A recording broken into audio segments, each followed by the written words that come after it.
बच्चों, I am Rashmi, your maths teacher. तो 10.3 का क्वेश्चन नंबर 14 देखते हैं और इस वीडियो में हम पूरी एक्सरसाइज 10.3 खत्म करने वाले हैं।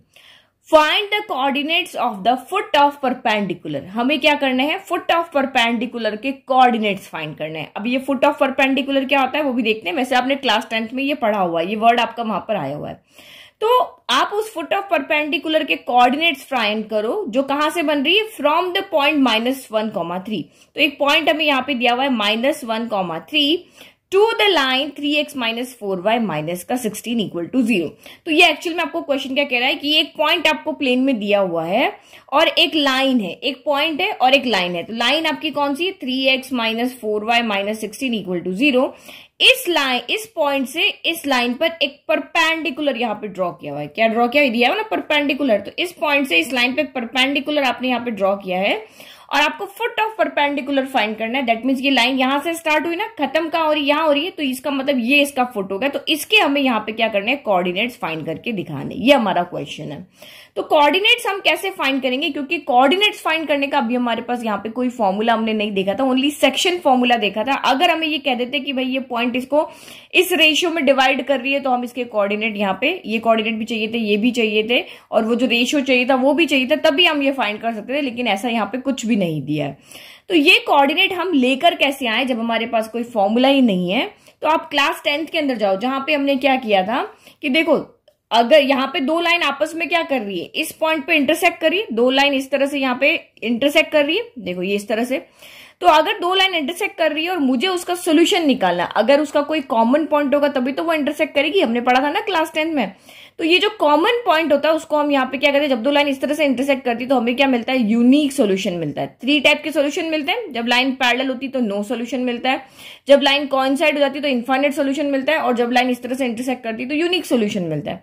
तो ये सोल्यूशन हम लेकर कैसे आते थे? ये सोल्यूशन हम लेकर आते थे 3 मैथड से, उन लाइन की इक्वेशन को सॉल्व करके। तो लेट की अगर लाइन की equation ax1 + by1 + c1 equal to 0 है, ax2 + by2 + c2 equal to 0, आपको कहा इसके सोल्यूशन फाइंड करो। तो उसके सॉल्यूशन फाइंड करने के 3 मेथड होते थे, एलिमिनेशन, सब्स्टिट्यूशन, ग्राफिकल। यही तरीके होते थे हमारे पास सॉल्व करने के। क्योंकि यहां पर भी ये दोनों लाइन इंटरसेक्ट कर रही है और जहां पे जो दो लाइन इंटरसेक्ट करती है उस पॉइंट को फाइंड करने के यही 3 मेथड है कि उन दोनों लाइन की इक्वेशन को सॉल्व कर लो, एक्स और वाई की वैल्यू निकाल लो, जहां पर भी एक्स और वाई, क्योंकि कॉमन पॉइंट है, सिर्फ एक ही पॉइंट ऐसा होगा जो इस लाइन को भी सेटिस्फाई करेगा, इस लाइन को भी सेटिस्फाई करेगा। बाकी कोई भी पॉइंट आप इस लाइन पे ले लो, इस लाइन पे ले लो, वो इन दोनों इक्वेशन को सेटिस्फाइड नहीं करेंगे।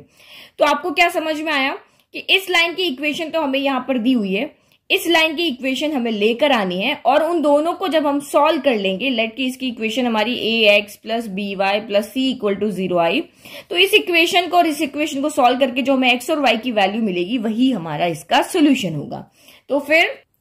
तो इस लाइन की इक्वेशन हम अब लेकर कैसे आए? क्या तरीका है हमारे पास इस लाइन की इक्वेशन को लेकर आने का? हमारे पास दो लाइन है, एक L1 है, एक L2 है। L1 की इक्वेशन हमारे पास है, हमें L2 की इक्वेशन लानी ताकि हम इन दोनों को सॉल्व करके और ये वाले कोऑर्डिनेट यहां पर ला सकें। तो आप यहां पे देखो, ये लाइन का इस लाइन से रिलेशन क्या है? जब भी दो लाइन में से किसी एक लाइन की इक्वेशन बनानी है तो वही 5 फॉर्मूलाज हमारे दिमाग में होना चाहिए। तो मेनली हमारे पास पॉइंट स्लोप फॉर्मूला ही यूज आता है उसमें, इक्वेशन बनाने की फॉर्म में। तो पॉइंट हमारे पास है, अगर मुझे इस लाइन का स्लोप अगर मिल जाता है तो मैं यहां पर इजीली क्या कर सकती हूँ? पॉइंट स्लोप फॉर्मूला से बना देंगे इक्वेशन। तो स्लोप निकालना तो बहुत इजी है, दोनों लाइन आपस में परपेंडिकुलर है, तो इसका जो स्लोप होगा और इसका जो स्लोप होगा उन दोनों में क्या रिलेशन होगा? m1 × m2 इक्वल टू -1 होगा। तो इस लाइन L1 का स्लोप तो हम कैलकुलेट कर लेंगे, हमारे पास फॉर्मूला है माइनस का a/b, और यहाँ पे पुट करेंगे, सॉल्व करेंगे तो हमें यहाँ पे इसका स्लोप मिल जाएगा। स्लोप मिल गया, पॉइंट है, इक्वेशन बना लेंगे और फिर दोनों इक्वेशन को सॉल्व कर लेंगे। ठीक है, तो given equation of line L1, ये हमने L1 लिया, इसकी इक्वेशन ये रही, इसका स्लोप क्या हो जाएगा? माइनस का a/b। अब तो आपको फॉर्मूला याद हो गया होगा। तो -a कौन है? यहाँ पर 3 है, और b कौन है? तो b -4 है। आप गड़बड़ मत कर देना ओनली 4 लिख करके, तो ये -4 है, यहाँ साइन हमेशा बीच में प्लस होने चाहिए। तो माइनस से माइनस कैंसिल हो गया, ये आपका यहाँ पर क्या हो गया? 3/4, m1 3/4 आ गया। अब हमें L2 का स्लोप चाहिए, तो स्लोप ऑफ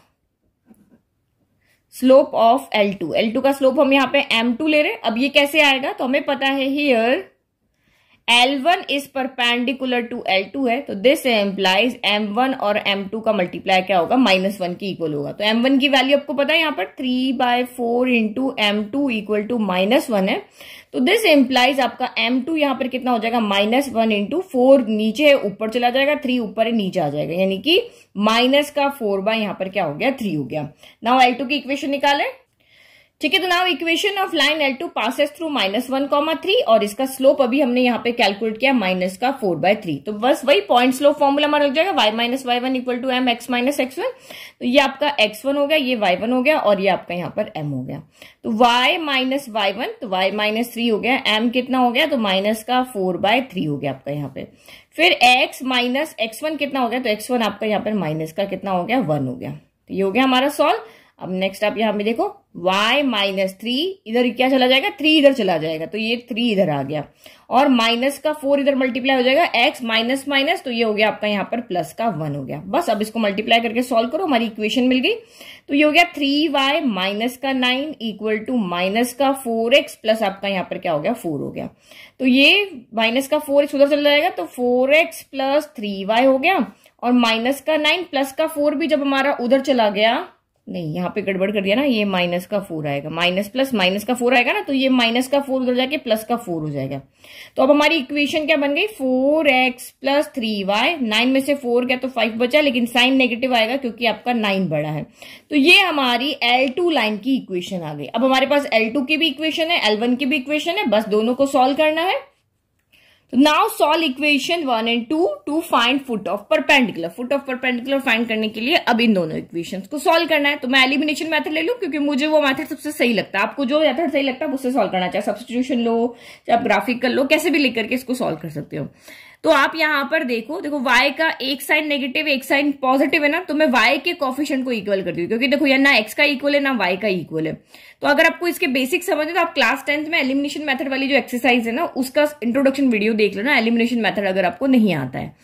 तो मुझे यहाँ पे 4 है, यहाँ 3 है, तो इधर वाले कोफिशिएंट को इधर मल्टीप्लाई करना पड़ेगा। तो इधर मैंने 3 से मल्टीप्लाई किया, बोथ साइड मल्टीप्लाई होगा, और इधर यहाँ पे y का कोफिशिएंट कौन है, 4 है, तो मुझे इधर 4 से मल्टीप्लाई करना पड़ेगा।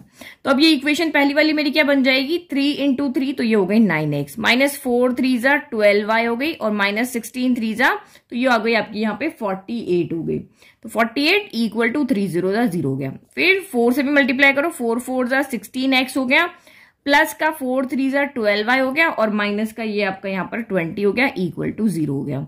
तो अब ये तो प्लस माइनस है। एलिमिनेशन मेथड में अगर पहले से साइन चेंज है तो साइन हम चेंज नहीं करते, क्योंकि ये डायरेक्ट एलिमिनेट हो रहा है।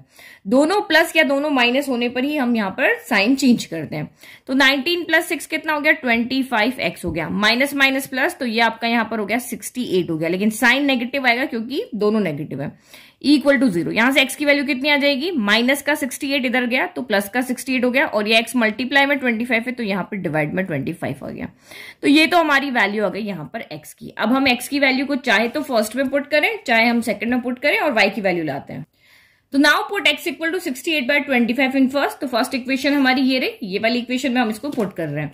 तो आप इसको पुट करो, तो ये आपका यहाँ पर हो गया 3 × 68/25 हो गया, माइनस का 4y माइनस का 16 इक्वल टू 0। तो हमें y की वैल्यू लेकर आनी है, तो हम y को ही उधर लेके चले जाते ताकि y को नहीं सॉल्व करना पड़े। तो ये 8 3 24 का 4 कैरी 2 हो गया, 18 और 19 20, 204/25 हो गया, माइनस का 16 इधर आ गया, प्लस का 4y, नेगेटिव इधर जाके क्या हो गया, पॉजिटिव हो गया। नाउ अगेन हमको एलसीएम लेना पड़ेगा, तो 204 और यहाँ पे एलसीएम कितना आ जाएगा, 25 और 1 का एलसीएम 25 आ जाएगा। तो 25 की टेबल में 25 तो 1 टाइम आता है, तो यहाँ पे तो 1 से मल्टीप्लाई होकर यही रहा, माइनस एज इट इज। 1 की टेबल में 25 टाइम आता है, तो 25 × 16 आपका यहाँ पे हो जाएगा 400, इक्वल टू आपका यहाँ पर 4y हो गया। अब 204 में से 400 गया, या 400 में से 204 गया, 196 आया, लेकिन साइन आपका नेगेटिव आएगा क्योंकि ये बड़ा है, और ये 25 हो गया, और ये हमें y की वैल्यू चाहिए, 4 को भी इधर भेज दो, यहाँ मल्टीप्लाई में तो यहाँ पे आ जाएगा डिवाइड में, तो ये हो गया आपका y। अब 4 से आपका ये कैंसिल हो जाएगा, 4 4 16 हो गया, फिर 5 बचा, तो ये आपका यहाँ पर हो गया 9 टाइम, 9 4 36 हो गया ना, यहाँ से 3 बचा 36 हो गया, तो ये हो गया। तो दिस इंप्लाइज आपका y यहाँ से कितना हो गया, माइनस का 49/25 आ गया। तो हमें जो फुट ऑफ परपेंडिकुलर के जो कोऑर्डिनेट चाहिए थे वो अब हमें यहां पर मिल गए हैं, एक्स ये रहा और वाई ये रहा। तो ये सारे छोटे छोटे बेसिक्स आपको पता है ना, जो पुराने पढ़े हुए वो नहीं भूलोगे तो आप इजीली इक्वेशंस को सॉल्व कर पाओगे। और फाइनल आंसर लिखना कभी भी नहीं भूलना है, क्योंकि ये हमारा हाफ मार्क का स्टेटमेंट होता है। नाउ नेक्स्ट, तो बहुत सिंपल क्वेश्चन है, क्वेश्चन नंबर 15 हमारा, the perpendicular from the origin to the line y equal to M X plus C. तो y equal to M X plus C जो हमारी किस तरह की लाइन थी, जब हमें y इंटरसेप्ट दिया होता है ना, ओनली y इंटरसेप्ट दिया तो हमारी इक्वेशन इस तरह से आती है ना। तो इस लाइन के ऊपर y ऑरिजिन से क्या किया, एक परपेंडिकुलर ड्रॉ किया है, meet it at the point -1, 2। और वो जो परपेंडिकुलर आप ड्रॉ करोगे वो इस पॉइंट पे मीट करेगा। तो आपको m और c, इस m और इस c की वैल्यू फाइंड करनी है। देखो पहले फिगर बनाते हैं ताकि आपको समझ में आए। तो ये हमारी एक्सिस हो गई। अब आप यहां पे देखो कि ये लाइन हम कहां पे ड्रॉ करेंगे। तो ये लाइन हम ड्रॉ करेंगे इस पॉइंट को देख करके, इधर ड्रॉ करेंगे, इधर करेंगे, यहां कौन से क्वाड्रेंट में होगी। तो ये पॉइंट आपका कहां होगा, यहां पे एक्स एक्सिस नेगेटिव होती है क्योंकि ये एक्स है और ये वाई पॉजिटिव होती है। तो ये पॉइंट कहीं हमें इस तरफ मिलेगा, इस क्वाड्रेंट में मिलेगा। अब क्वेश्चन को पढ़ो, the perpendicular from the origin to the line. अब आपको पता चल गया लाइन हमारी इधर ड्रॉ होगी, तो हम एक लाइन यहां ड्रॉ कर देते हैं। तो ये हमने लाइन भी यहां पे ड्रॉ कर दी, लाइन हो गई हमारी। तो ये लाइन हमारी y equal to M X plus C है। अब क्या कहना है कि the perpendicular from the origin to the line, आप एक परपेंडिकुलर ड्रॉ करोगे ऑरिजिन से इस लाइन पे, और वो परपेंडिकुलर स्टार्ट यहां से होगा और इस लाइन को कहां पे मीट करेगा, -1, 2 पे। तो एक परपेंडिकुलर ड्रॉ करो, ठीक है। तो ये हमने यहाँ पे ऑरिजिन से इस पे परपेंडिकुलर ड्रॉ कर दिया। तो ऑरिजिन के कोऑर्डिनेट आपके क्या होते हैं, एक्स भी 0 और वाई भी 0। तो एक लाइन हमारी ये हो गई, इसको मैंने एल कह दिया, और ये लाइन मेरी ए ओ ले लेते हैं, ठीक है। ये लाइन का तो एल नेम कर दिया, ये लाइन मेरी ए हो गई। अब आपको यहाँ पे फाइंड क्या करना है, आपको इस एम और इस सी की वैल्यू फाइंड करनी है। तो एम यहाँ पे क्या होता है, एम आपका होगा इस लाइन, देखो ये लाइन है ना, तो इस लाइन के स्लोप को हम एम कहेंगे। तो ये हमारा स्लोप यानी कि ये आपका यहाँ पर क्या हो जाएगा, एम हो जाएगा। और सी कौन होता है, तो सी यहाँ पे होता है वाई इंटरसेप्ट। तो वाई इंटरसेप्ट आपका कौन सा हो गया, ये वाला हो गया। तो इन दोनों की वैल्यू हमें यहाँ पर निकाल के लेके आनी है। सी वाई इंटरसेप्ट ही होता है ना, Y equal to M X plus C के अंदर। तो m और c की वैल्यू कैसे निकालें, हम इसका स्लोप कैसे निकालें, हम इसका इंटरसेप्ट कैसे निकालें।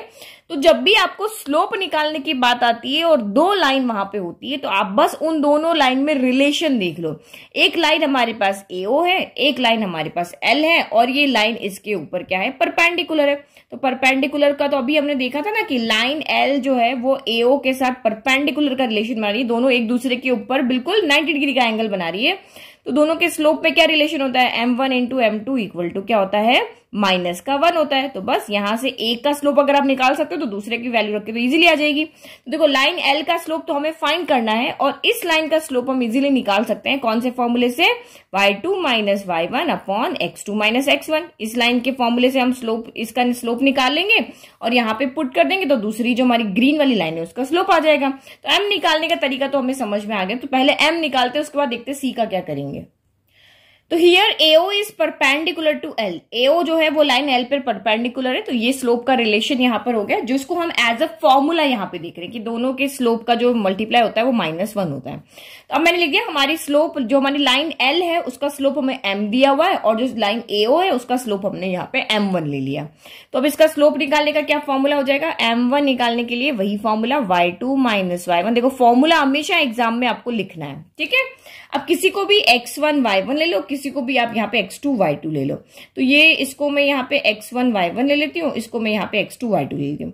तो y2 माइनस y1, तो ये आपका यहाँ पर हो गया 0 माइनस का 2 हो गया, और x2 माइनस x1, तो ये आपका यहाँ पे हो गया 0 माइनस माइनस का क्या हो गया, 1 हो गया। तो इसको सॉल्व कर लो, 0 माइनस 2, तो ये माइनस का 2 रहा, माइनस माइनस ये हो गया प्लस का 1, यानी कि आपका स्लोप यहाँ से कितना हो गया, m1 इक्वल टू माइनस का 2 हो गया, क्योंकि माइनस के 2 में 1 से डिवाइड करो तो यही आएगा। तो ये हमने कौन सी लाइन का स्लोप निकाला है, ये हमने स्लोप निकाला है AO लाइन का, क्योंकि इसके कोऑर्डिनेट हमें पता थे, तो कोऑर्डिनेट से हम स्लोप निकाल सकते थे। नाउ अब वैल्यू पुट करो यहाँ पर, तो now m1 into m2 equal to -1 है, तो इसका स्लोप आपका m है, इंटू इसका स्लोप आपका m1 है तो वैल्यू रख दो, तो -2 इक्वल टू -1। तो दिस इंप्लाइज m कितना आ जाएगा, -1 डिवाइड बाय -2, ये मल्टीप्लाई से डिवाइड में आ जाएगा, कैंसिल हो गया। तो this implies m equal to आपका कितना हो गया यहाँ पर 1/2 हो गया।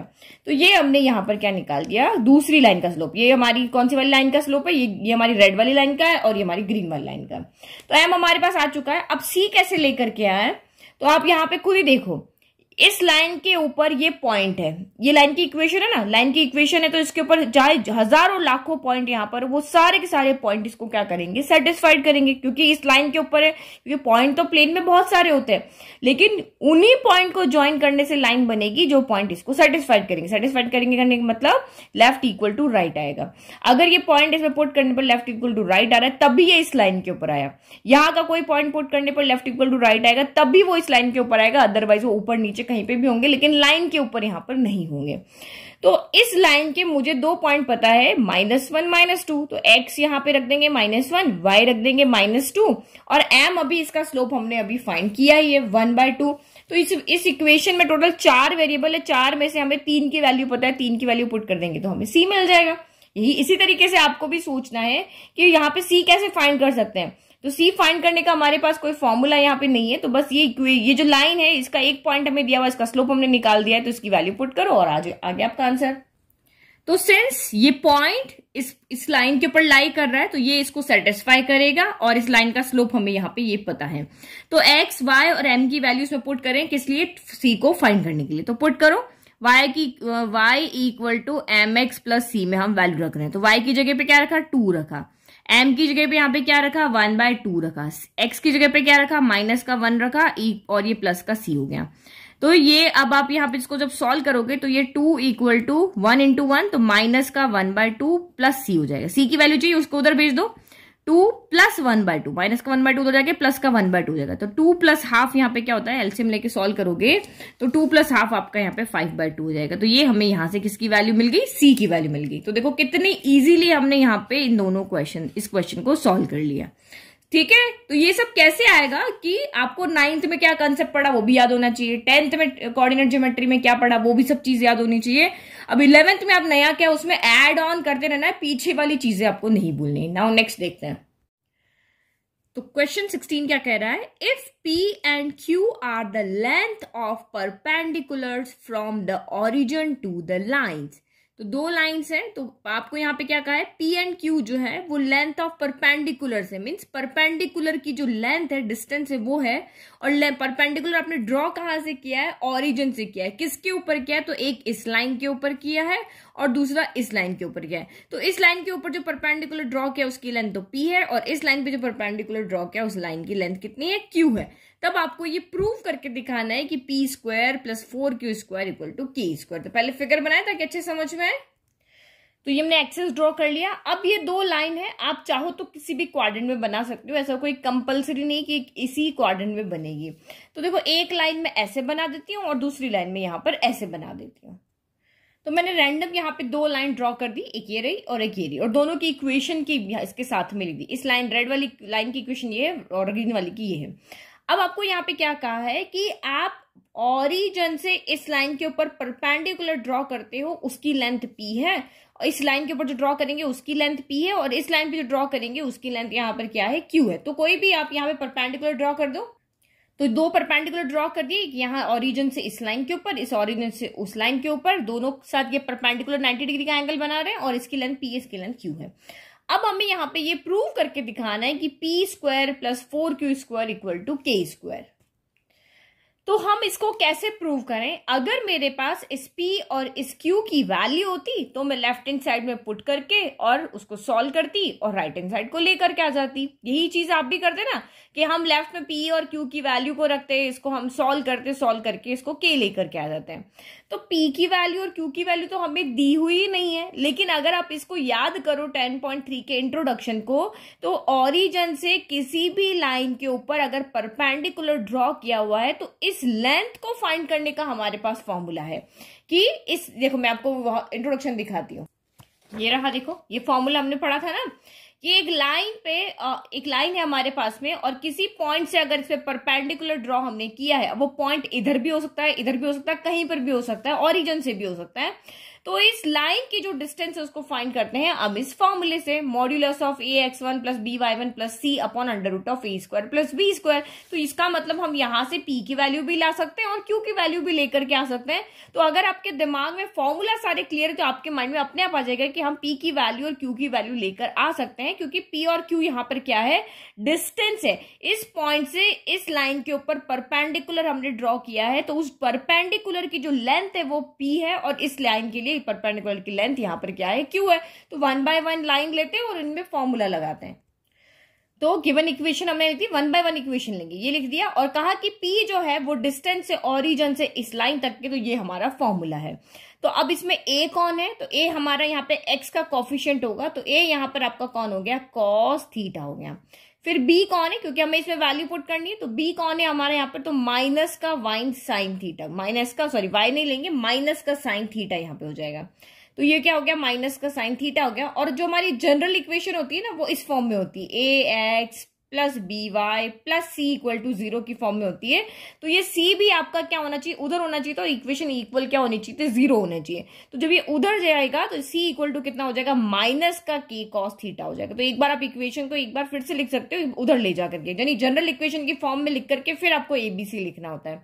तो माइनस का कॉस 2 थीटा हो गया। फिर x1 कौन है, तो x1 यहाँ पे हमारे पॉइंट क्या है, कौन से पॉइंट से इस पे परपेंडिकुलर ड्रॉ किया, तो ओरिजिन से ड्रॉ किया, तो x1 आपका 0 है और y1 भी आपका यहाँ पर क्या है, 0 है।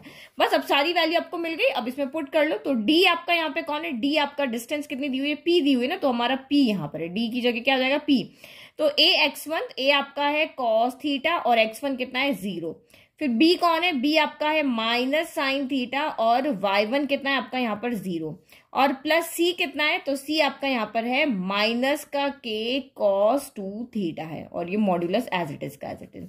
फिर आपका यहाँ पे क्या है, under root of A square plus B square, तो a आपका यहाँ पर कितना है, cos थीटा का होल स्क्वायर, तो cos थीटा का होल स्क्वायर कितना हो जाएगा, cos स्क्वायर थीटा हो जाएगा, और यहाँ पे क्या हो जाएगा, b स्क्वायर यानी कि माइनस साइन थीटा का होल स्क्वायर, तो ये माइनस का स्क्वायर कितना होता है, प्लस होता है, यहाँ पे देखो माइनस के साइन थीटा का ये क्या हो जाएगा, होल स्क्वायर, तो माइनस का स्क्वायर प्लस और साइन थीटा का स्क्वायर क्या हो जाएगा, साइन स्क्वायर थीटा हो जाएगा। तो हो गया यहाँ पे।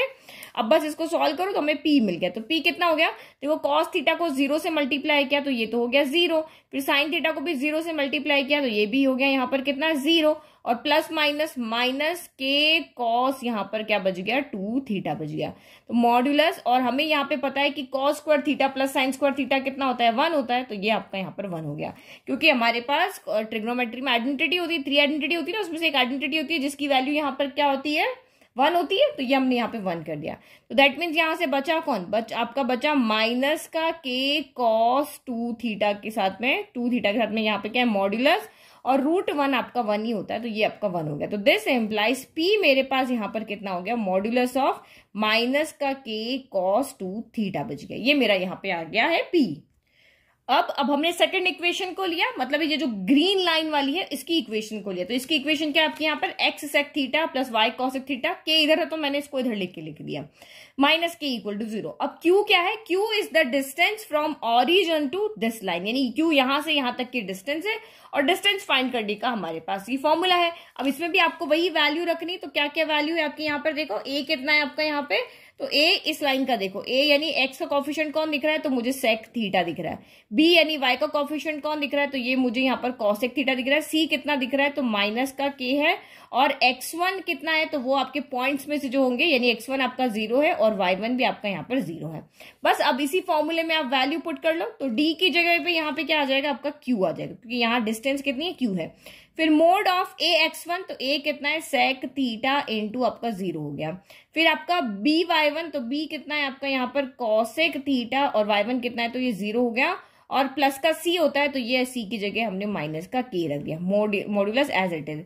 फिर नीचे क्या आ जाएगा, under root of a square plus b square, तो a कितना हो जाएगा, a स्क्वायर यानी sec स्क्वायर थीटा हो जाएगा, और cosec थीटा का भी यहाँ पे होल स्क्वायर हो जाएगा, क्योंकि स्क्वायर बी स्क्वायर है तो इसका भी बी स्क्वायर, तो इधर भी स्क्वायर, तो ये हो गया cos x स्क्वायर थीटा हो गया। बस अब इसको सॉल्व करो तो ये भी 0 हो गया, ये भी 0 हो गया, यहां से ऊपर से क्या बचा, मॉड्यूलस के साथ में ओनली माइनस का k बचा, ये 0 हो गया, 0 हो गया, प्लस माइनस माइनस का k बचा, और इसकी आइडेंटिटी हमारी 1 नहीं होती, sec square theta plus cos x square theta यहाँ पर 1 नहीं होता है, तो इसको हमने यहाँ पर एज इट इज रहने दिया। जो 3 आइडेंटिटी होती है उसमें साइन और कॉस के बीच में प्लस होता है तभी 1 होता है, अदरवाइज यहाँ पे नहीं होता है कि 1 plus x square theta equal to cosec square theta होता है। तो ये अब हमारे पास p की वैल्यू भी आ गई है और अब हमारे पास q की वैल्यू भी आ गई, तो बस लेफ्ट में रख लें और इसको सॉल्व करें, क्योंकि हमें तो ये शो करना है ना, तो इसके लेफ्ट में हमें p और q की वैल्यू मिल चुकी है, यहाँ रख के इसको सॉल्व करके और k को लेकर के आते हैं।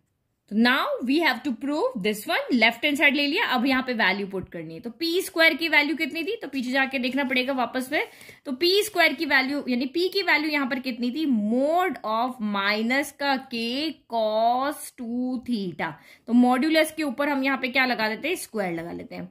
फिर क्यू स्क्वायर, तो क्यू स्क्वायर के पास भी जाते हैं, यानी क्यू की वैल्यू चाहिए, तो क्यू की वैल्यू हमारे पास कितनी है, तो यहाँ पर आपके पास वैल्यू है मॉड्यूलस ऑफ माइनस का के, तो ये मॉड्यूलस हो गया, फिर under root of sec square theta plus cosec square theta, और ये यहाँ पर भी होल स्क्वायर हो गया।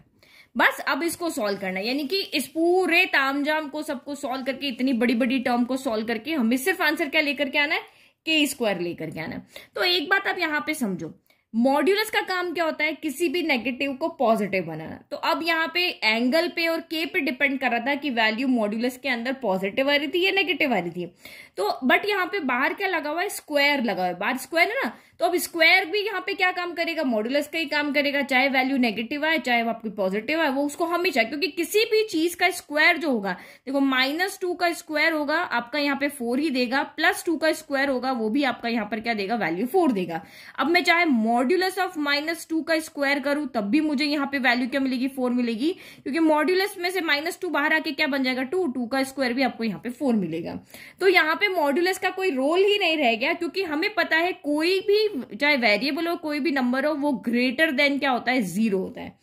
किसी भी नंबर का या वेरिएबल का भी स्क्वायर कर दो वो हमेशा ग्रेटर देन क्या होगा, 0 होगा। तो यहाँ मॉड्यूलस का कोई रोल ही नहीं रहा, हमें यहाँ से सिर्फ क्या मिलेगी, पॉजिटिव वैल्यू ही मिलेगी।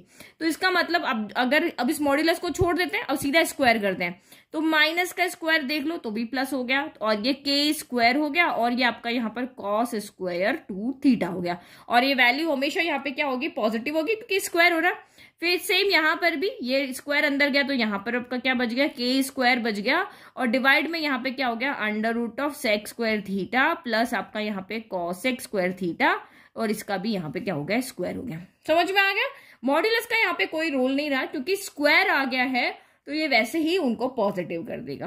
अब बस इसको सॉल्व करो। अब देखो के स्क्वायर यहां पर भी है, यहां पर भी है, तो हम इसको कॉमन ले लेते हैं। तो कॉमन ले लिया, मतलब अब हमें सिर्फ यही लेकर आना है, अंदर वाली सारी चीज को अब हमें कुछ भी करके 1 बनाना है, क्योंकि हमारा राइट हैंड साइड ओनली क्या है, यहाँ पर के स्क्वायर ही है।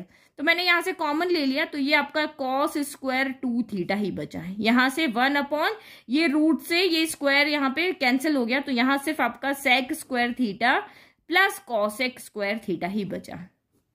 ठीक है, अब इसको सॉल्व करो। देखो ये कॉस में है ना, तो इनको भी हम साइन कॉस में चेंज कर लेते हैं, क्योंकि सॉल्व तो तभी होगा ना जब सेम में होंगे सभी। तो कॉस थीटा में तो क्या आइडेंटिटी होती है, हम इसको सॉल्व कर सकते हैं। तो मैं यहाँ पे क्या कर देती हूँ, इसको साइन कॉस में चेंज कर देती हूँ, क्योंकि हमेशा मतलब 90% क्वेश्चन जो ट्रिग्नोमेट्री के होते हैं वो साइन कॉस में चेंज करके हो जाते हैं। तो मुझे आइडिया कहाँ से आया, क्योंकि ये कॉस में है तो ये भी, इनको भी हम साइन कॉस में चेंज कर लेते हैं। तो सेक थीटा क्या होता है, सेक थीटा आपका यहाँ पर होता है 1/cos थीटा होता है, और कॉसेक थीटा आपका यहाँ पर क्या होता है, तो ये होता है 1/sin थीटा होता है। तो सेक थीटा यहाँ पे स्क्वायर है, तो ये भी आपका क्या हो जाएगा, 1/cos स्क्वायर थीटा हो जाएगा, और कॉसेक थीटा 1/sin थीटा, इसका स्क्वायर करो तो ये हो गया 1/sin स्क्वायर थीटा हो जाएगा। बस अब इसका एलसीएम ले लो और इसको सॉल्व कर लो। तो ये के स्क्वायर तो एज इट इज है, और ये आपका कॉस स्क्वायर 2 थीटा भी यहाँ पर एज इट इज है, 1 upon sine square theta cos square theta, दोनों का प्रोडक्ट जो होगा वो आपका यहाँ पर क्या बन जाएगा, एलसीएम बन जाएगा। तो ये आपका एलसीएम हो गया। तो यहाँ कॉस स्क्वायर थीटा तो है बट साइन स्क्वायर नहीं है, तो इधर साइन स्क्वायर थीटा हो जाएगा। यहाँ साइन स्क्वायर है बट कॉस स्क्वायर नहीं है, तो यहाँ पर कॉस स्क्वायर थीटा हो जाएगा। और देखो ये हमारी यहाँ पे आइडेंटिटी बन गई, sine square theta plus cos square theta equal to क्या होता है आपका यहाँ पर 1 होता है। तो ये बस हम स्टेप्स हमारी बहुत ज्यादा है, लेंथी क्वेश्चन है लेकिन बहुत ईजी क्वेश्चन है। तो ये कॉस स्क्वायर 2 थीटा हो गया plus 1/1 cos square theta sine square theta हो गया। बस अब इसको सॉल्व करो और तो ये आपका हो गया के स्क्वायर, यहाँ पे डिवाइड में फ्रैक्शन आ रहा है ना, इसको पहले हम ऊपर ले जाते हैं। तो ये कॉस स्क्वायर 2 थीटा हो गया, ये 1 इंटू जो डिनोमिनेटर है वो आपका यहाँ पर न्यूमरेटर हो जाएगा। एक सेकेंड हम यहाँ पे कुछ लिखना भूल गए। यस, ये 4 लिखना हम यहाँ पे भूल गए। देखो 4 भी था ना, P square plus Q square ही थोड़ी ना था, तो यहाँ 4 बाहर चल रहा है, 4 का स्क्वायर नहीं, तो ये 4 भी इसके साथ साथ चल रहा है यहाँ पर, ठीक है। तो ये लिखना हम यहाँ पर क्या कर दिया, भूल गए, इसको अभी लिख लेते हैं। तो ये 1 नहीं है, यहाँ पे क्या है 4 है। तो ये कॉस स्क्वायर थीटा और ये sign square theta divide by आपका यहाँ पर 1 हो गया, ठीक है। अब आगे क्या करें, तो ये आपका इसको और सिंपल कर देते हैं। ये आपका यहाँ पर हो गया cos square 2 theta plus 4 cos square theta sine square theta. तो अब मुझे यहाँ पे 1 बनाना है, इसके प्रोडक्ट को 1 बनाना है। तो 1 कब बनेगा, जब वही sign square theta plus cos square theta की आइडेंटिटी हो। तो देखो कॉस स्क्वायर थीटा मेरे पास, अब थीटा चाहे कुछ भी हो, थीटा अगर 30 हुआ तो 60 हो जाएगा, 2 थीटा हो, 4 थीटा हो, 6 थीटा हो, यहाँ साइन स्क्वायर यहाँ पर भी 2 थीटा होना चाहिए। तो आपको याद है आपकी एक आइडेंटिटी ट्रिग्नोमेट्री के अंदर कि साइन 2 थीटा क्या होता है, साइन 2 थीटा होता है 2 साइन थीटा कॉस थीटा होता है, पता है ना ये वाली आइडेंटिटी। तो बस हम यही वाली आइडेंटिटी यहाँ पे लगाने वाले हैं। तो ये देखो ये हो गया यहाँ पर के स्क्वायर। अब आप कहोगे ये कैसे दिमाग में आया, तो भाई जो हमें शो करना है वहां हमें देखना है, राइट हैंड साइड को देख करके दिमाग में आया भाई ये तो के स्क्वायर ही है ना, हमें सिर्फ के स्क्वायर यहाँ रखना है, बाकी सबको यहाँ से हटाना है। तो हटाना है तो तभी हटेगा जब कोई ना कोई आइडेंटिटी यहाँ पे लगेगी। तो ये टर्म इस फॉर्म में आएगी, cos square theta plus sign square theta की फॉर्म में आएगी, तभी 1 आएगा। तो इसीलिए हम इसको यहाँ पे क्या कर रहे हैं, साइन स्क्वायर थीटा की फॉर्म में लेकर आएंगे, जिससे कि ये आपका यहाँ पर सॉल्व हो। ये साइन स्क्वायर थीटा नहीं, साइन 2 थीटा है, ओके। तो ये आपका कॉस स्क्वायर 2 थीटा यहाँ पर पहले से है, तो ये 2 साइन थीटा कॉस थीटा की फॉर्म में ये फॉर्मूला होना चाहिए। तो देखो 4 क्या होता है, 2 का स्क्वायर होता है, तो यहाँ पे 2 कॉस थीटा साइन थीटा को हम ऐसे ही रखते हैं और स्क्वायर को सबका बाहर लेते हैं। इस 4 को भी हमने 2 स्क्वायर लिखा, ये स्क्वायर ये स्क्वायर ये स्क्वायर सबका स्क्वायर यहाँ पर क्या हो गया, बाहर आ गया। तो बाहर आ गया तो अब मेरे पास फॉर्मूला लग जाएगा, 2 साइन थीटा कॉस थीटा बोलो या 2 कॉस थीटा साइन थीटा बोलो, साइन 2 थीटा हो जाएगा। तो ये आपका के स्क्वायर एज इट इज चल रहा है, कॉस स्क्वायर 2 थीटा हो गया, और यहाँ पर इसका फॉर्मूला हमने यहाँ पर लगा दिया साइन 2 थीटा, और होल स्क्वायर यहाँ पे है ये, तो ये स्क्वायर हो गया। अब यहाँ पे इसकी वैल्यू फिर से क्या हो जाएगी, हमारे पास में 1 हो जाएगी। ये फॉर्मूला हो गया ना, sine square theta plus cos square theta equal to 1। तो ये हमारे पास यहाँ पे वैल्यू आ गई के स्क्वायर इंटू 1। तो के स्क्वायर इंटू 1 आपका यहाँ पे क्या हो गया, के स्क्वायर हो गया, और यही हमारा क्या है, RHS है। तो हमने यहाँ पे शो करके दिखा दिया कि हम लेफ्ट हैंड साइड लेकर के चले थे और ये हम राइट हैंड साइड को लेकर के यहाँ पर आ गए हैं, ठीक है। तो सिंपल क्वेश्चन था, बस सॉल्यूशन थोड़ा सा लेंथी था, लेकिन ऐसा भी कोई टफ नहीं था कि आप नहीं कर पाओगे। आपने ट्रिग्नोमेट्री चैप्टर अच्छे से पढ़ा हुआ है, तो आप इजीली इसको बहुत इजी वे में इसको सॉल्व कर लोगे। नाउ नेक्स्ट क्वेश्चन देखो। नाउ क्वेश्चन नंबर 17 देखो हमें क्या कह रहा है कि in the triangle ABC with vertices A2, 3, B4, -1 and C1, 2। तो एक ट्राइंगल है जिसकी 3 वर्टिसेस हमें यहाँ पे दी हुई है, तो ABC मैंने यहाँ पे लिख दिया। Find the equation and length of altitude from the vertex A। तो क्या कहा है, ये वर्टेक्स A है, यहां से आपने एक एल्टीट्यूड ड्रॉ किया। तो एल्टीट्यूड का मतलब क्या होता है, परपेंडिकुलर। एल्टीट्यूड का मतलब क्या होता है, परपेंडिकुलर। अगर आपको एल्टीट्यूड का मीनिंग नहीं पता है तो आप क्वेश्चन इजीली नहीं सॉल्व कर पाओगे। तो एल्टीट्यूड का मतलब ही होता है इस वर्टेक्स से सामने वाली लाइन पे आपको एक परपेंडिकुलर यहाँ पे ड्रॉ करना है। तो ये हमने यहाँ पे एल्टीट्यूड ड्रॉ कर लिया, जो इसके BC के साथ में 90 डिग्री का एंगल बना रहा है। अब आपको फाइंड क्या करना है, find the equation and length of altitude. मतलब हमें AL की एक तो इक्वेशन फाइंड करनी है, एक तो इक्वेशन बनानी है ए एल की, वही A x plus B Y plus C equal to 0 की फॉर्म में, जनरल फॉर्म जो होती है हमारी लाइन की। और दूसरा हमें यहाँ पर इसकी लेंथ फाइंड करनी है, यानी ए एल कितना है वो हमें यहां से बताना है कि भाई ए से एल तक की डिस्टेंस कितनी है, ए से एल जो वो कितने सेंटीमीटर मीटर यूनिट की है। तो अब आप सोचो, आप इसकी पहले 1 बाय 1 काम करते हैं, एक काम करते फिर दूसरा करेंगे। तो पहले हम देखते हैं कि हम ए एल की इक्वेशन कैसे बनाएंगे। तो equation means line of equation के वही 5 फॉर्मूले, बट मेनली हमने 90% मतलब ये समझ लो कि लगभग सारी ही क्वेश्चन में हमने पॉइंट्स लॉ फॉर्मूला ही मैथ यूज किया है। तो पॉइंट तो हमें इस ए एल का गिवन है, ए एल लाइन पर एक पॉइंट तो हमें गिवन है। अगर मैं इसका स्लोप कहीं से भी फाइंड करके लेकर के आ जाती हूं तो पॉइंट स्लोप फॉर्मूला से हम इसकी इक्वेशन बना लेंगे। अभी तक यही तो हम कर रहे थे। तो स्लोप लाने के लिए आप यहां पर देखो, जो ए एल है वो किस पे परपेंडिकुलर है, बीसी पे। तो यहां पे भी हमें 2 लाइन मिल गई, एक ये है और एक ये है। तो दोनों लाइन में क्या रिलेशन है, दोनों एक दूसरे पर परपेंडिकुलर है। तो जब 2 लाइन एक दूसरे पर परपेंडिकुलर होती है तो उसके स्लोप का क्या रिलेशन होता है कि दोनों के स्लोप का जो प्रोडक्ट होता है वो -1 के इक्वल होता है। बस पैरेलल होगी या परपेंडिकुलर होगी, 2 ही तो केस यहाँ पे आ रहे थे हमारे पास में। एक केस आया था जहां पर हमारे पास एंगल दिया होता, तो हमने tan थीटा का फॉर्मूला लगा करके और स्लोप फाइंड किया था। तो ये सारी चीजें आपके दिमाग में होनी चाहिए, कैसे कैसे हम कर सकते हैं। तो देखो, ये जो लाइन है BC, इसका स्लोप तो हम इजीली फाइंड कर सकते हैं क्योंकि इसके 2 कोऑर्डिनेट हमें गिवन है, यानी BC के ऊपर कोई भी 2 पॉइंट हमें गिवन है।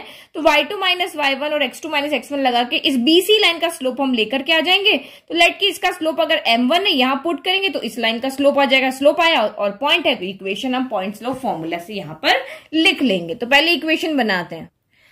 तो equation of A L find कर रहे हैं, उसके लिए हमने लिख दिया कि भाई ए एल जो है वो बीसी पे परपेंडिकुलर है। तो ये रिलेशन से हम यहाँ पे स्लोप लेकर के आएंगे। तो स्लोप ऑफ बीसी फाइंड कर लेते हैं पहले। स्लोप ऑफ बीसी के कोऑर्डिनेट है, तो ये हम यहाँ पे x1 y1 ले लेते हैं, ये हम यहाँ पे x2 y2 ले लेते हैं।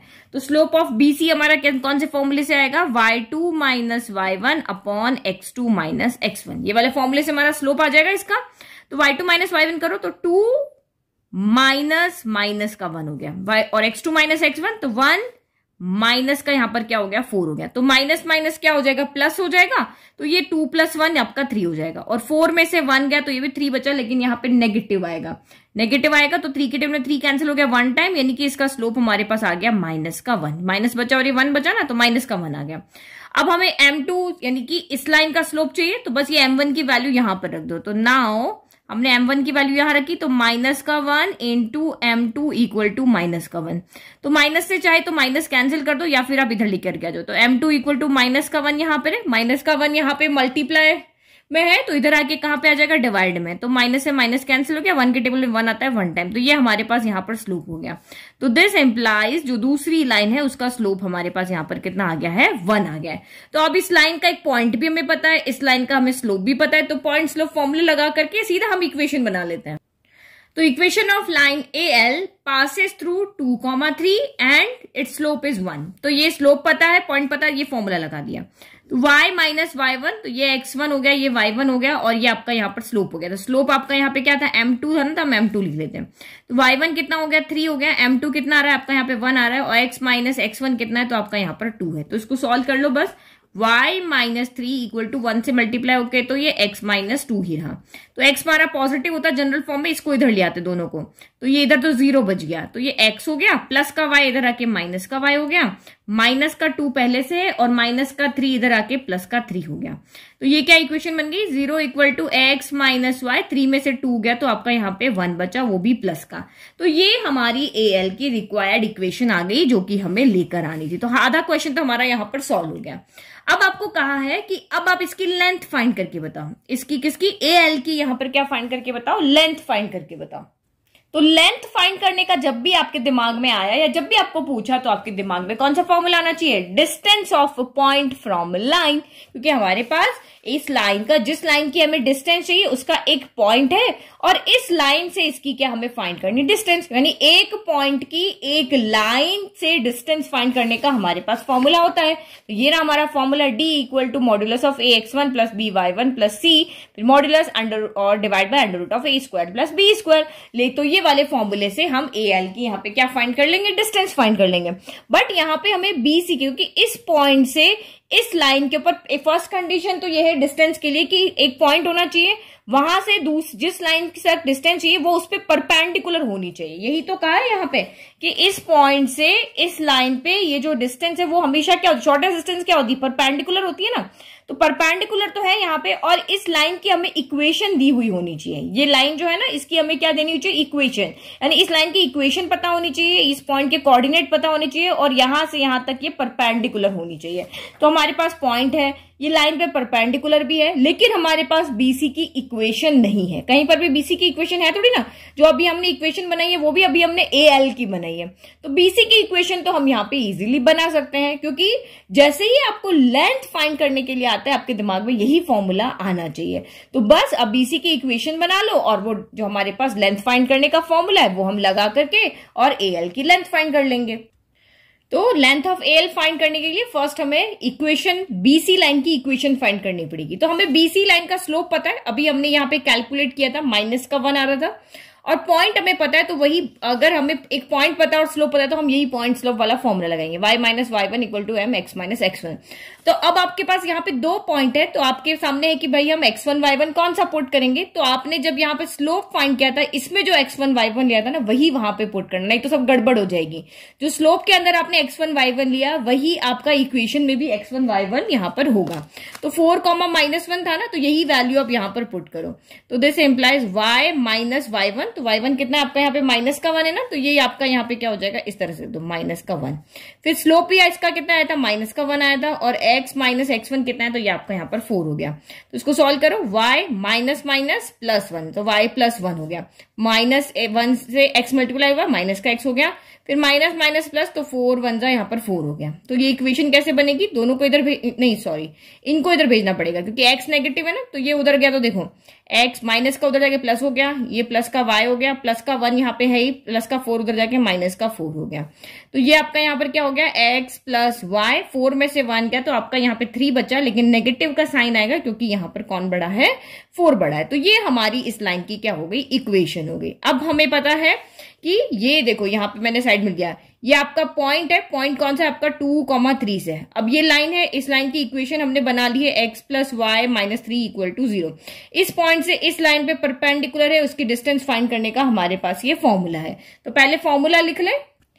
नाउ AL यानी कि हमारी डिस्टेंस है यहां से यहां तक, ये फॉर्मूला हमने लिख दिया। अब इसमें से देखो A कौन है, तो A आपका होता है x का कोफिशिएंट, तो A आपका यहाँ पर क्या हो गया, 1 हो गया। नाउ नेक्स्ट आप देखो, और B कौन है, तो y का कोफिशिएंट होता है, B भी यहाँ पर आपके पास 1 है। C कौन है यहाँ पर, तो -3 है। और पॉइंट्स हमें चाहिए, तो x1 कौन है, क्योंकि हमारे पॉइंट 2,3 है, तो x1 आपका 2 हो गया, और y1 आपका यहाँ पर क्या हो गया, 3 हो गया। तो नाउ बस अब आपको वैल्यू पुट करना है और सॉल्व करना है। तो D = यानी कि AL है, AL हमारा यहाँ कितना है, D है, तो मॉड्यूलस ऑफ AX1, तो सीधा सीधा मल्टीप्लाई करते, 2 1 जा, तो ये आपका 2 हो गया। फिर BY1, तो 1 3 जा, तो ये आपका 3 हो गया। और C कितना हो गया, तो ये -3 हो गया, डिवाइडेड बाय √a² + b²। तो √a² कितना है, 1, और b² भी कितना है, तो यहाँ पर आपका 1 स्क्वायर + 1 स्क्वायर हो जाएगा। तो D यहाँ पर क्या हो गया, 3 से 3 कैंसिल हो गया, तो ऊपर बचा मॉड्यूलस ऑफ 2, और ये 1 + 1 आपका यहाँ पे कितना हो जाएगा, √2 हो गया। तो 2 तो आपका पॉजिटिव है, तो मॉड्यूलस को हटा दो, बस मॉड्यूलस का काम तो होता है नेगेटिव को पॉजिटिव करना, बट नेगेटिव वैल्यू आ ही नहीं रही ना। तो ये हो गया हमारा यहाँ 2/√2 हो गया। तो √2 डिनोमिनेटर में नहीं रखते ना, तो बस इसको या तो रैशनलाइज कर लो, या फिर आप 2 की जगह √2 × √2 रख दो। तो ये हो गया आपका 2√2, और √2 × √2 होता है 2, तो 2 से 2 कैंसिल हो गया, यानी कि D यहाँ पे हमारा कितना हो गया, √2। तो यूनिट लगा लेते हैं, ठीक है, क्योंकि डिस्टेंस है ना, तो यूनिट तो आएगी। तो ये हमारी इक्वेशन हो गई उस लाइन की, और ये हमारी डिस्टेंस हो गई AL की। तो ये हमने यहां पर लिख दिया final answer. Now last question of this exercise. तो देखो question, if P is the length of perpendicular from the origin to the line. तो P कौन है आपका, यहाँ पर ओरिजिन से आप एक लाइन ड्रॉ कर रहे हो, किसी ओरिजिन से आप कोई भी एक यहाँ पे क्या ड्रॉ कर रहे हो। If P is the length of perpendicular from the origin to the line whose intercepts on the axis are A and B, then show that 1/P² = 1/A² + 1/B²। तो क्वेश्चन यहाँ पे आपको क्या कह रहा है, जो P है वो क्या है, लेंथ है परपेंडिकुलर की, ठीक है, किसी भी परपेंडिकुलर यहाँ पे डिस्टेंस है, उसकी लेंथ है, उसको हम P कह रहे हैं। अब ये लेंथ ऑफ परपेंडिकुलर हमने ड्रॉ कहां से किया है, ओरिजिन से एक लाइन पे ड्रॉ किया है। अब उस लाइन की क्या कंडीशन दी हुई है, उस लाइन की हमें इक्वेशन दे करके उसके इंटरसेप्ट दिए एक्सिस पे ए एंड बी, यानी एक्स एक्सिस का इंटरसेप्ट ए है, वाई एक्सिस का इंटरसेप्ट आपका यहाँ पर बी है। तो आपको ये चीज यहाँ पे शो करके बतानी है। जब भी हमें शो करके बताना होता है दैट मीन जो गिवन इन्फॉर्मेशन है वहीं से हम इसको शो करते हैं। तो पहले देखो फिगर बनाते ताकि आपको समझ में आए ये पी कौन है, ए कौन है और बी कौन है। ठीक है, तो ये मैंने एक्सेस यहां पे ड्रॉ कर ली, ये मैंने एक लाइन यहां पे ड्रॉ कर ली। अब लाइन आप कहोगे इधर ही क्यों ड्रॉ करी, क्योंकि आपको यहां पे क्या कहा है कि एक लाइन है जिसके इंटरसेप्ट एक्सिस के साथ ए एंड बी है। तो हमेशा हम ए इंटरसेप्ट कहां लेते हैं, एक्स एक्सिस पे लेते हैं। जब हमने फॉर्मूला समझाया था इंटरसेप्ट फॉर्मूला यही तो समझाया था, एक्स एक्सिस मतलब ओरिजिन से, ये जो ओरिजिन है यहां से इस यहाँ पे ये लाइन एक्स एक्सिस पे जहां पर भी कट कर रही है तो यहां से यहां तक की डिस्टेंस ए यूनिट है, तो ये आपका एक्स इंटरसेप्ट हो गया। और वाई एक्सिस पे ये लाइन जहां पर भी इंटरसेक्ट कर रही है वहां से लेकर के ओरिजिन तक का डिस्टेंस आपका कितना हो गया, यहां से यहां तक हो गया आपका बी हो गया। तो ये एक लाइन है जो एक्सिस के साथ a and b intercept cut कर रही है। तो जब कोई लाइन एक्सिस के साथ इस तरह से इंटरसेप्ट कट करती है तो हमारी लाइन की इक्वेशन क्या होती है, इंटरसेप्ट फॉर्म में क्या होती है लाइन की इक्वेशन, यही तो होती है x upon a plus y upon b equal to 1। भूलना नहीं है, देखो पुराना वाला सब कुछ याद रख के साथ में चलना है, भूल जाओगे तो ऐसे काम नहीं बनेगा। लाइन की इक्वेशन ऑफ लाइन में नहीं समझाया था कि जब आपको इंटरसेप्ट गिवन हो तो लाइन की इक्वेशन कैसे बनती है, एक्स अपॉन एक्स का इंटरसेप्ट वाई अपॉन वाई का इंटरसेप्ट इक्वल टू 1। तो इसका मतलब इस लाइन की जो इक्वेशन है, इस लाइन ये किसकी इक्वेशन हो गई, इक्वेशन ऑफ लाइन एल हो गई। जब हमें इंटरसेप्ट होते हैं तो हम इसी तरह से लिखते हैं ना, तो ये हमारी एल लाइन है और इसकी इक्वेशन हमारे पास आ गई है। अब आगे यहाँ पे क्या कह रहा है, P is the length of perpendicular from origin to the line. तो इसने यहाँ पे क्या कहा है कि ये जो आपकी ओरिजिन से इस लाइन पे आप एक परपेंडिकुलर ड्रॉ करो, उसकी जो लेंथ है वो आपकी कितनी है, P है। ठीक है, तो ये बना दिया हमने भाई, ओरिजिन है, ओरिजिन आपका यहाँ पे कितना है 0 0, यहां से हमने इस लाइन के ऊपर एक परपेंडिकुलर ड्रॉ किया और इसकी लेंथ यहाँ पर क्या है, P है। तो अब देखो ये तो आपको क्वेश्चन में गिवन है और उसके बाद हमें ये शो करना है। तो देखो इस लाइन की इक्वेशन हमारे पास में है, यहाँ पर ये रही ना हमारी इक्वेशन, और मैंने अभी आपको फॉर्मूला समझाया था ये वाला कि किसी भी लाइन पर चाहे वो कोई भी पॉइंट हो, चाहे ओरिजिन से ड्रॉ हो चाहे या एक्सटर्नल कोई भी पॉइंट हो, इधर हो इधर हो इधर हो, उस लाइन के ऊपर एक परपेंडिकुलर ड्रॉ किया हुआ है तो हम उस डिस्टेंस को फाइंड कर सकते हैं इस फॉर्मूला से। तो आपको क्वेश्चन में यही तो कह रहा है कि पी जो है, अब पॉइंट भले ओरिजिन हो इधर हो इधर हो कहीं से भी हो, लेकिन उस लाइन के साथ परपेंडिकुलर का रिलेशन होना चाहिए यहाँ पर। तो वो जो पी होता है उसको हम फाइंड कर सकते हैं। उसको फाइंड करने का हमारे पास फॉर्मूला होता है modulus of ax1 plus by1 plus c upon under root of a square plus b square, ये हमारे पास फॉर्मूला होता है।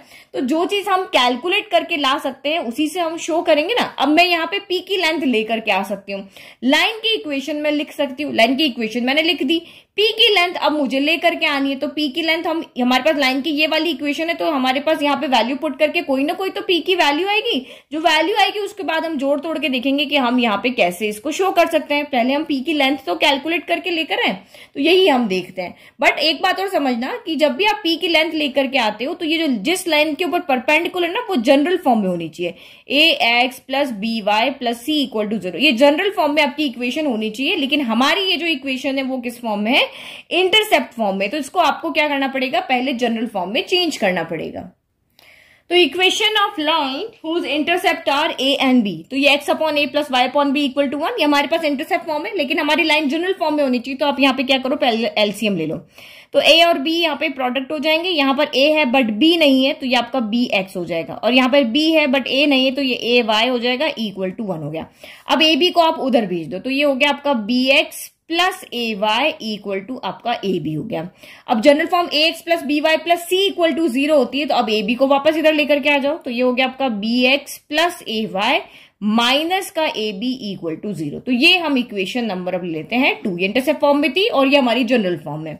नाउ अब पी की बात करते हैं, पी क्या कह रहा है, तो P हमारा लेंथ ऑफ परपेंडिकुलर है फ्रॉम ओरिजिन टू लाइन, तो P को हम यहाँ पे कैलकुलेट कर लेते हैं। तो ये हमारे पास डिस्टेंस का फॉर्मूला है, और तो यहाँ पे D आपका यहाँ पे क्या हो गया, P हो गया। अब देखो A कौन है, तो A आपका यहाँ पे X का कोफिशिएंट है, तो A आपका यहाँ पर क्या हो गया, B हो गया। फिर आपका यहाँ पर b कौन है, तो y का कोफिशिएंट है, तो b आपका यहाँ पर क्या हो गया, a हो गया। c कौन हो गया आपका, माइनस का ab हो गया। और ये जो लेंथ है वो कहां से, ओरिजिन से है, तो ओरिजिन से है तो आपका x1 कितना हो गया यहाँ पे 0 हो गया, और y1 आपका यहाँ पर कितना हो गया, 0 हो गया। ये पॉइंट ही हमारे x1 y1 होते हैं। अब वैल्यू पुट करो, d की जगह तो हमने p पुट कर दिया क्योंकि हमारा लेंथ ऑफ परपेंडिकुलर में p दिया हुआ है। Now modulus of a x1, तो a इंटू x1 यानी कि b इंटू यहाँ पर क्या हो गया आपका 0 हो गया। फिर 0 के बाद में फिर आपका b y1, तो ये b हो गया, ये y1 हो गया, तो a इंटू आपका यहाँ पर 0 हो गया। फिर प्लस c कितना हो गया, तो ये माइनस का यहाँ पर ab हो गया। ठीक है, ये मॉड्यूलस एज इट इज। फिर under root of a square plus b square, तो a स्क्वायर यानी कि इसका हो जाएगा स्क्वायर, तो b स्क्वायर हो गया, और b स्क्वायर यानी कि इसका स्क्वायर हो जाएगा, यानी a स्क्वायर हो गया। तो p आपका यहाँ पर क्या बच गया, मॉड्यूलस ऑफ माइनस का ab upon under root of a square plus b square हो गया। B square plus A square को A square plus B square रख सकते हैं। तो ये तो हमारी किसकी वैल्यू आई है, पी की वैल्यू है। अब जो हमें शो करना है उसके पास चलते हैं। भाई हम पी की वैल्यू को लेकर के आ चुके हैं, बट इसने कहा कि मुझे पी नहीं चाहिए, मुझे तो पी स्क्वायर चाहिए। जो शो करना है उसके जैसा का जैसा हमें बनाना है, तो इसको पहले पी स्क्वायर चाहिए, तो हम इसको क्या करते हैं, स्क्वायरिंग बोथ साइड कर देते हैं। तो ये मैंने यहाँ पे कर दिया स्क्वायरिंग बोथ साइड, क्योंकि हमें पी स्क्वायर चाहिए। तो ये लेफ्ट में भी स्क्वायर कर दिया, इक्वल टू मैंने यहाँ पर मॉड्यूलस ऑफ माइनस का A B upon under root of A square plus B square, इसका भी मैंने यहाँ पे स्क्वायर कर दिया। तो ये तो सीधा का सीधा पी स्क्वायर हो गया। अभी मैंने आपको थोड़ी देर पहले ही समझाया था, मॉड्यूलस का काम क्या होता है, नेगेटिव को पॉजिटिव करना। तो आप कह रहे होंगे मैम आपने सीधा इसको पॉजिटिव क्यों नहीं कर दिया। तो देखो ए और बी की वैल्यू पे डिपेंड करेगा कि ये वैल्यू यहाँ पे नेगेटिव आने वाली है या पॉजिटिव आने वाली है। लेकिन अगर मैं इसका स्क्वायर कर देती हूँ, तो चाहे वैल्यू किसी की भी नेगेटिव हो किसी की भी पॉजिटिव हो, ये हमेशा यहाँ पे क्या हो जाएंगे, पॉजिटिव हो जाएंगे। तो ये यहाँ पे सीधे के सीधे क्या आ जाएंगे, ए स्क्वायर बी स्क्वायर आ जाएंगे। क्योंकि मॉड्यूलस के साथ अगर स्क्वायर है तो इस मॉड्यूलस का कोई रोल नहीं, क्योंकि किसी भी नंबर या वेरिएबल का स्क्वायर हमेशा ग्रेटर देन क्या होता है, 0 होता है। और डिनोमिनेटर में क्या हो जाएगा, स्क्वायर से रूट कैंसिल हो जाएगा, तो यहां पर आपका सिर्फ ए स्क्वायर प्लस क्या बचेगा, बी स्क्वायर बचेगा। तो हम पी स्क्वायर लेकर के आ गए। अब हमें जो शो करना है उसमें पी स्क्वायर नहीं है, 1 बाय पी स्क्वायर है। तो 1 बाय पी स्क्वायर है, जिसका मतलब इसको पूरा का पूरा आप यहाँ पे क्या कर दो, उल्टा कर दो, 1 बाय कर दो। जो न्यूमरेटर में है वो चला जाएगा डिनोमिनेटर में, लेफ्ट में गया तो राइट में भी जाएगा। जो न्यूमरेटर है वो चला जाएगा डिनोमिनेटर में, और जो देखो पी स्क्वायर बाय 1 कर देते हैं, तो ये 1 बाय पी स्क्वायर हो गया। तो ये भी ए स्क्वायर प्लस बी स्क्वायर चला जाएगा ऊपर, और ए स्क्वायर बी स्क्वायर जो प्रोडक्ट में वो आ जाएगा नीचे। तो हमारा लेफ्ट आ गया। अब हमें सिर्फ राइट लेकर के आना है। राइट में आपके पास 2 टर्म है और यहाँ पे हमारे पास एक ही टर्म है, तो इसको भी 2 में चेंज करें। तो ये 1 अपॉन पी स्क्वायर हो गया। अब इधर देखो, ए स्क्वायर के साथ में ए स्क्वायर बी स्क्वायर अलग कर दें, और बी स्क्वायर के साथ में आप ए स्क्वायर बी स्क्वायर अलग कर दो, क्योंकि हमें एक टर्म को 2 बनानी है। तो जो नीचे वाला डिनोमिनेटर है उसको इसके साथ अलग, इसके साथ अलग लिख दिया। अब देखो, ए स्क्वायर से ए स्क्वायर कैंसिल हो गया 1 टाइम, बी स्क्वायर से बी स्क्वायर कैंसिल हो गया 1 टाइम। तो यानी कि ये कितना आ गया, 1 by P square equal to 1 by B square plus 1 by A square आ गया। और यही हमें शो करना था। अब जो शो करना है उसमें ए स्क्वायर पहले लिखा हुआ है, तो उसको पहले लिख दो। एडिशन में और मल्टीप्लीकेशन में ऑर्डर मैटर नहीं करता। तो 1 by A square plus 1 bye हो गया बी स्क्वायर, और यही हमें यहाँ पर क्या करना था, शो करना था। तो कितना इजी क्वेश्चन था। बस आपको जैसा जैसा जब भी शो वाला क्वेश्चन आता है, जो चीज आपको दी हुई है ना, उसी का फॉर्मूला लगा करके और हमें ये शो वाली चीजें यहाँ पर निकालनी होती है। तो हमें पी यहाँ पे लेंथ ऑफ परपेंडिकुलर दिया होता है, तो परपेंडिकुलर का फॉर्मूला तभी लगता है जब इस लाइन की इक्वेशन हमें दी हुई हो। तो इसीलिए हमने पहले इस लाइन की इक्वेशन बनाई और फिर ये लेंथ ऑफ परपेंडिकुलर का फॉर्मूला लगा करके और हमने पी फाइंड किया, और जैसे जैसे हमें शो वाला कहता रहा वैसे वैसे हम यहाँ पर करते रहे। तो ये हमारी एक्सरसाइज 10.3 खत्म हो गई है। अब नेक्स्ट वीडियो से हम स्टार्ट करेंगे मिसलेनियस एक्सरसाइज।